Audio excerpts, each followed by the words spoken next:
The hospital ethics board met in a conference room with glass walls, soft gray chairs, and a table polished so clean it looked untouched by the kind of fear that brought people there. On the wall hung the hospital's mission statement in brushed silver letters: compassion, equity, excellence.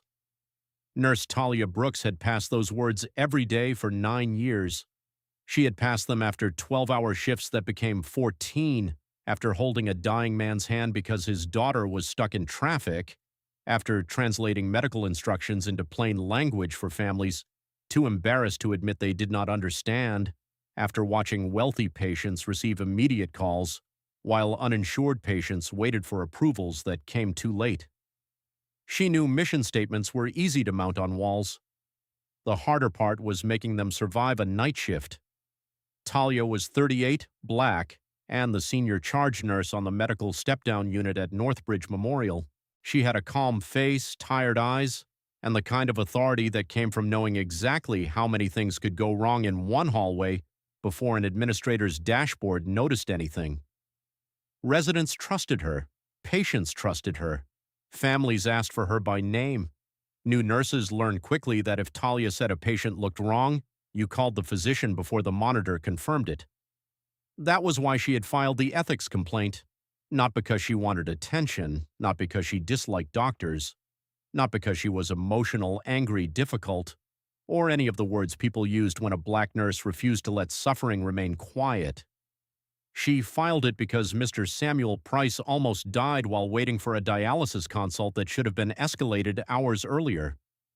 Mr. Price was 67, a retired bus mechanic, diabetic, widowed, and stubborn enough to joke with nurses even when his lungs filled with fluid. He had been admitted for shortness of breath, swelling, and worsening kidney function. His labs were bad. His breathing worsened overnight.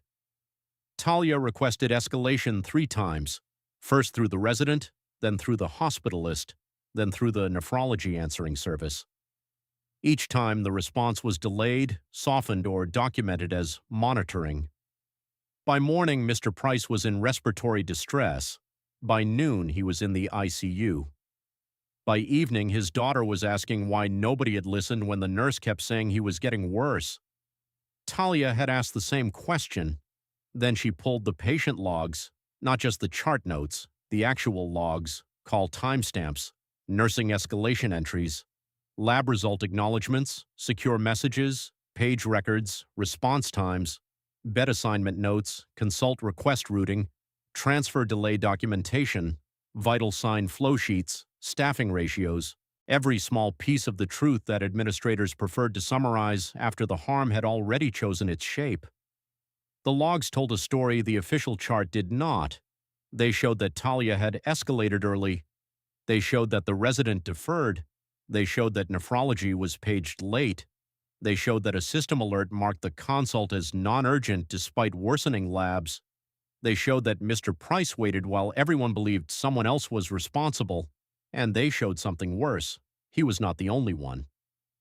Over 6 months, black patients on the step-down unit with kidney failure and respiratory symptoms waited longer, on average, for nephrology escalation than white patients with similar clinical triggers. Not always, not every case, not because one villain sat in a room deciding who mattered. The pattern was quieter than that, more dangerous. A series of delays, assumptions, missed urgency, softer language, and documentation choices that turned bias into minutes and minutes into damage. Talia brought the pattern to the ethics board. Across the table sat Trustee Richard Whitcomb. He was white, 64, wealthy, and one of the hospital's largest donors. His name was on the cardiac pavilion. His wife chaired the gala.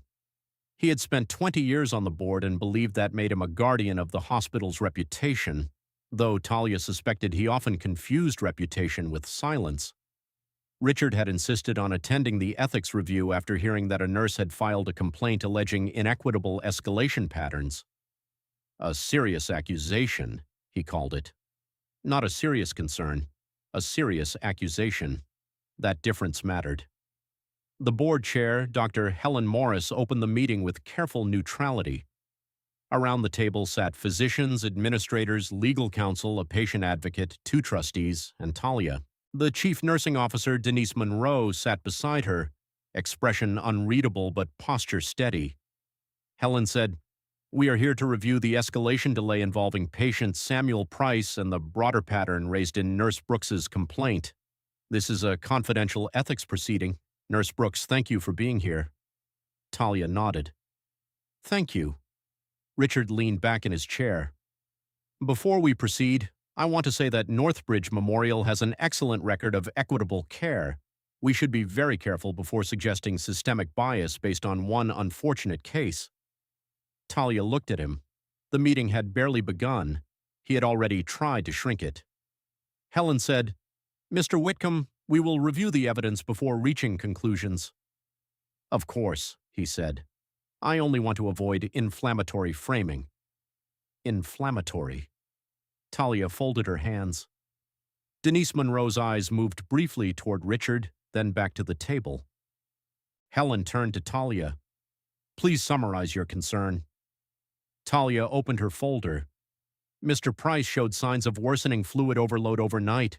His oxygen requirement increased. His creatinine and potassium were worsening. I escalated at 11:42 p.m., 1:18 a.m., and 3:06 a.m. A nephrology consult was not treated as urgent until after 7 a.m. He was transferred to ICU after respiratory decline that morning. My concern is that the delay was preventable." The hospitalist representative, Dr. Alan Pierce, shifted uncomfortably. The overnight team was managing multiple unstable patients. "I know," Talia said. "I was there." Richard glanced at her. "No one is questioning your diligence." Talia almost smiled. "No one is questioning the beginning of questioning." He continued, "But hospitals are complex. Outcomes can look obvious in hindsight. This was obvious before the outcome." Silence. Richard's expression tightened. "That is a strong statement." "It is a documented one." He lifted one hand. "Nurse Brooks, I respect bedside perspective, truly, but clinical escalation decisions involve medical judgment across the whole patient picture." Bedside perspective. Talia felt the phrase settle over the room. It was how people reduced nurses without sounding disrespectful. Bedside perspective meant useful, compassionate, close to the patient, but not quite authoritative. It meant witness, not analyst. It meant hands, not system. She said, "The whole patient picture was visible in the logs." Richard smiled faintly. "Logs are not medicine." "No," Talia replied. "They are the record of whether medicine responded." Denise Monroe's mouth tightened, almost a smile. Helen looked down at the packet. "Nurse Brooks also submitted a 6-month review of escalation timing." Richard exhaled. "That is what concerns me. A nurse conducting her own statistical review of patient outcomes raises methodological questions." Talia turned toward him. "Then ask them." He blinked. She continued, "Ask which variables I missed. Ask whether I matched patients by acuity, diagnosis, lab triggers, oxygen needs, shift, and staffing level. Ask whether I excluded ICU-admitted patients who arrived already unstable. Ask whether I compared consult request time to clinical trigger time or order entry time. Ask the method question." The room became still. Richard's face colored slightly. He had expected emotion. She had brought methodology. Helen leaned forward. "Those are good questions. Did the review account for those factors?" "Yes," Talia said, "as much as the available logs allowed. I also asked quality analytics to independently verify the sample." The quality director, Priya Shah, who had been silent until then, nodded. "My team reviewed the data set. Nurse Brooks's findings are directionally correct. We are still validating the full model, but the delay pattern exists." Richard looked sharply at Priya. "Why was that not in the board summary?" Priya's expression remained calm. "Because the board summary was written before my validation was complete." Talia added, "And because the first draft called it an isolated communication breakdown." Richard turned back to her. "Was it not?" "No." "How can you say that definitively?" "Because isolated breakdowns do not repeat by race, service line, and escalation category. The words landed hard. Dr. Pierce looked down. Legal counsel Patricia Sloan tapped her pen once. Richard sat forward. I object to the implication that our physicians are treating patients differently by race. Talia held his gaze. I did not say physicians sat in rooms choosing to delay black patients. That is what systemic bias implies to the public. No, Talia said. That is what people say systemic bias means when they do not want to examine systems. The patient advocate, Maria Alvarez, nodded slightly. Richard's jaw tightened. Talia continued. The logs show black patients were more likely to have escalation language documented as monitor, watch, or will reassess, while similar white patients more often received immediate consult activation or transfer review. That does not require one person declaring bias. It requires repeated choices under pressure that trend in one direction. Doctor, Pierce spoke quietly. Are you saying our documentation language changed care? I am saying language reflected urgency, and urgency affected response. Helen looked at Priya. Can we see the log comparison? Priya reached for her laptop. Richard raised a hand. Before we put unverified internal material on the screen, I want to remind everyone that these records are highly sensitive. We should not allow a preliminary interpretation to create legal exposure. Talia looked at him. The exposure is already in the care. The room went silent. Patricia Sloan, the attorney, looked at Talia carefully. Not offended, alert. Richard's voice cooled. That kind of statement is exactly why I worry this review has become adversarial. Adversarial, there it was. When patients were harmed, the harm was unfortunate. When a nurse named it, she was adversarial. Talia said, I did not create the delay. I documented it. Richard leaned back. And now you are accusing the hospital that employs you. I'm asking the hospital to become worthy of the mission statement behind you. No one moved. Richard glanced toward the silver letters on the wall. Compassion, equity, excellence. For once, they looked less decorative. Helen broke the silence. Open the logs. Priya connected her laptop to the screen. The first display was Mr. Price's timeline. 11:42 p.m. nursing escalation, 1:18 a.m. repeat escalation, 3:06 a.m. respiratory concern, 4:20 a.m. lab acknowledgement, 5:52 a.m. non-urgent consult routing, 7:14 a.m. urgent nephrology contact, 8:03 a.m. rapid response, 9:10 a.m. ICU transfer. The exact words were redacted for privacy, but the sequence was clear. Talia did not look away. She had lived that timeline. Seeing it on the wall made the room live it too. Priya clicked to the next slide. Matched patient timelines, similar lab triggers, similar oxygen changes, different escalation times. White patients were more likely to receive early consult activation. Black patients were more likely to receive delayed reassessment language. The difference was not neat enough for a villain. It was consistent enough for a system. Richard stared at the screen. Priya clicked again. A heat map appeared.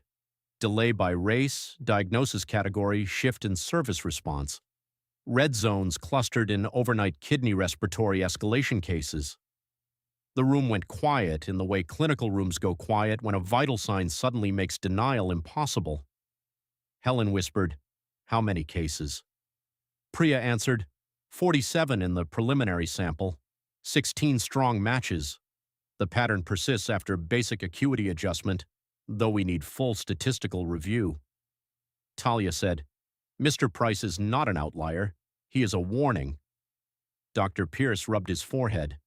This is bad. Richard finally spoke. Could staffing explain it?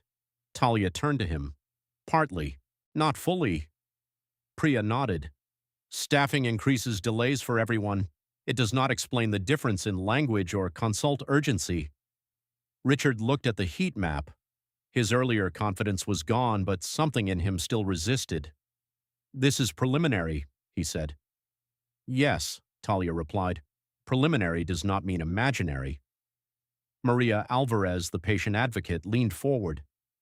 Has Mr. Price's daughter been told the case is under review?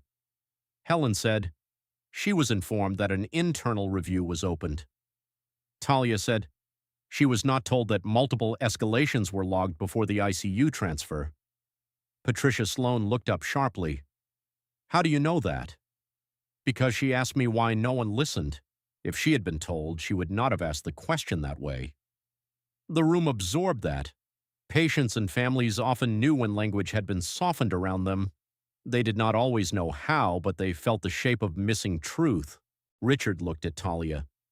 You understand how damaging this could be if misinterpreted? Talia's expression did not change. To whom? He paused. The hospital. And Mr. Price? Richard said nothing. She continued, the harm is not that the logs may be read. The harm is what happened before they were. Helen closed her folder slowly. We need to read the actual patient log sequence into the record. The room shifted. Patricia nodded. Agreed, with redactions. Richard looked alarmed. Is that necessary? Helen's voice sharpened. Yes. Priya opened the redacted log transcript. Helen began reading. The first nursing note, patient reporting, worsening shortness of breath, increased oxygen requirement, swelling, concern for fluid overload, request physician reassessment. Then the resident response, continue monitoring, repeat labs. Second nursing escalation, breathing more labored, patient unable to lie flat, family concerned, request nephrology escalation. Response, will reassess after next lab set. Third escalation, oxygen increased again, nurse concern for deterioration, response delayed, lab acknowledgement, consult routing, non-urgent classification, rapid response, ICU, transfer. With each entry, the room grew heavier. This was not abstract anymore, not a chart summary, not a reputational threat. It was a patient getting worse hour by hour while the person closest to him kept raising her hand. Helen stopped reading and looked at Talia. You documented clearly. Yes. Dr. Pierce looked ashamed. You did. Richard sat very still. Then Priya opened the comparative logs. Similar patient, similar kidney values, similar oxygen increase, white male, admitted 2 weeks earlier. Early nephrology call, rapid diuresis plan, no ICU transfer.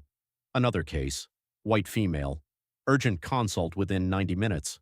Another, black male, watch overnight, delayed escalation, ICU transfer. Another, black female. Reassess after morning labs. Respiratory decline. The pattern did not need dramatic music. It had timestamps. When the reading ended, nobody spoke. The logs had done what Talia's voice alone had not been allowed to do. They made dismissal impossible. Helen turned to Richard. Mr. Whitcomb, do you still believe this is one unfortunate case? He looked at the screen. The heat map remained there, red clusters glowing softly. No, he said quietly. Talia watched him. Helen asked, do you still object to systemic review? Richard swallowed. No. Maria Alvarez said, we need disclosure to the family. Patricia nodded. Careful disclosure, but yes, an immediate corrective action. Denise Monroe finally spoke, voice steady. Nursing escalations need hard stop authority. If a charge nurse escalates twice within a defined clinical window, the case should trigger mandatory physician reassessment or rapid response review. No more soft language disappearing into overnight notes. Doctor, Pierce nodded. Agreed. Priya added, we can build an alert that flags repeated escalation language without consult action.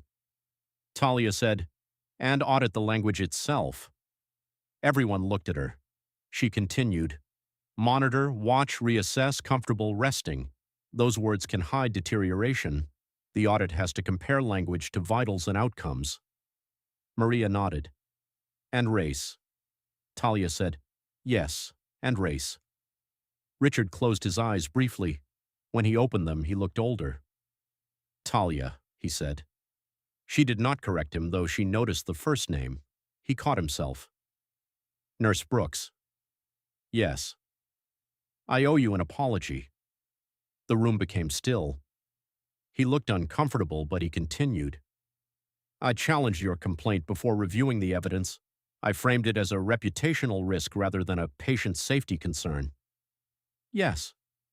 His face tightened at the directness, but he nodded. I also questioned your methodology because you are a nurse, even though the data team verified the pattern. Talia held his gaze. And? He swallowed. And because you are a black nurse raising concerns about racial inequity in care, I treated your warning as accusation before I treated it as evidence. The room stayed silent. Talia felt something in her chest loosen but not soften. That is the part that almost always happens first, she said. Richard nodded. I am sorry. I accept that you said it. Not forgiveness, not absolution, a record. The ethics board voted unanimously for immediate action. Mr. Price's family would receive a transparent disclosure meeting. The hospital would open a formal quality and equity review. Nursing escalation pathways would be changed within 30 days. A repeated nurse concern would trigger mandatory physician reassessment. The electronic health record would flag unresolved escalations. Consult urgency classifications would be audited. Language patterns would be reviewed by race, shift, diagnosis, and outcome. Monthly reports would go to the ethics board, not just internal quality committees. Richard did not object. That was something, not enough, but something. The disclosure meeting with Mr. Price's daughter happened 2 days later. Talia was not required to attend. She went because Mrs. Price asked for her. Mr. Price was recovering slowly, still weak, still angry, still making jokes when he had enough breath. His daughter, Renee, sat beside him with a notebook in her lap and the expression of a woman who had come prepared to hear half-truths and reject them. Helen, Patricia, Dr. Pierce, Denise, and Talia sat across from her. Helen explained the review. Dr. Pierce apologized for the delay in escalation. Patricia explained next steps. Denise described the nursing pathway changes. Renee listened without interrupting. Then she looked at Talia. You told them. Talia nodded. Yes. You kept telling them that night, too. Yes. Renee's eyes filled. I knew it. Mr. Price, voice rough, said, Told you Nurse Brooks had sense. Talia smiled despite everything. Renee turned back to the administrators. I don't want another family sitting there wondering if they're crazy because nobody says the quiet part. Helen nodded. Neither do we. Renee looked at her. Then don't just fix my father's chart. Fix the hallway. That sentence became the title of the internal action plan. Fix the hallway. Talia hated it at first because it sounded like branding. Then she saw nurses using it sincerely. When a resident delayed a reassessment, someone would say, Fix the hallway. When the EHR alert triggered, Fix the hallway. When the quality team reviewed language patterns, Fix the hallway. Sometimes an imperfect phrase became useful because people made it honest. The first month was difficult. Some physicians complained that nurses were being given too much escalation authority. One senior doctor called the new alerts alarm fatigue. Denise asked him whether preventable ICU transfers were less fatiguing. He stopped using that phrase in meetings. Some administrators worried about documenting race-linked care patterns in official reports. Maria Alvarez reminded them that undocumented inequity did not become less real. Some nurses were afraid the new process would make doctors resent them. Talia understood. Nurses already carried enough. She pushed for protection language, no retaliation for good faith escalation, no punitive review for nurses whose concerns triggered mandatory reassessment, no informal pressure to soften notes. That mattered. Within 3 months, the hospital saw changes, not miracles. Hospitals do not become equitable because one board meeting read the logs, but repeated escalations received faster responses. Overnight consult delays decreased. ICU transfers from step-down for kidney respiratory deterioration dropped. Documentation became clearer. Nurses began writing more direct notes because they knew the system would not punish clarity as easily.